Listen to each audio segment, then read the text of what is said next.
デバイスの修理が必要ですか？無料診断を提供しています。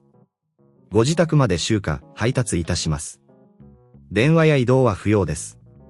修理前にお見積もりをお送りし、承認いただいた場合のみ作業を進めます。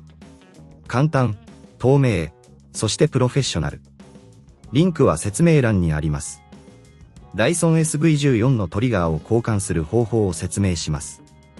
まず、必要な工具を準備しましょう。必要な工具は、プラスドライバー、トルクスドライバー、そして小型のクリーニングブラシです。これらを手元に用意してください。次に、掃除機を分解する準備をします。まず、バッテリーを取り外します。バッテリーを外すことで、作業中の安全が確保されます。次に、掃除機の側面にあるネジを外します。ここでトルクスドライバーを使用します。ネジを外したら、カバーを慎重に取り外します。内部にアクセスしたら、トリガーの固定ネジを見つけます。このネジもトルクスドライバーで外します。ネジを外したら、トリガーを取り外します。ここで注意が必要です。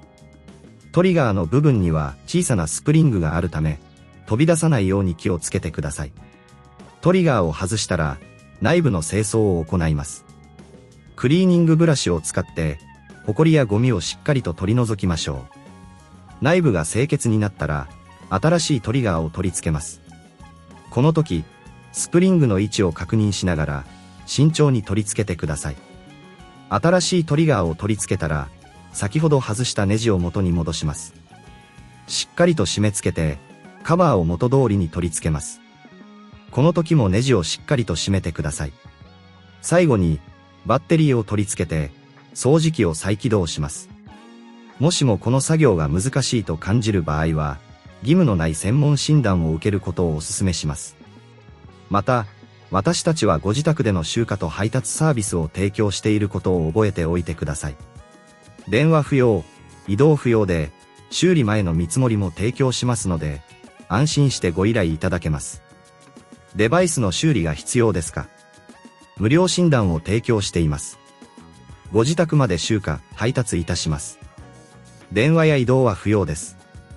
修理前にお見積もりをお送りし、承認いただいた場合のみ作業を進めます。簡単、透明、そしてプロフェッショナル。リンクは説明欄にあります。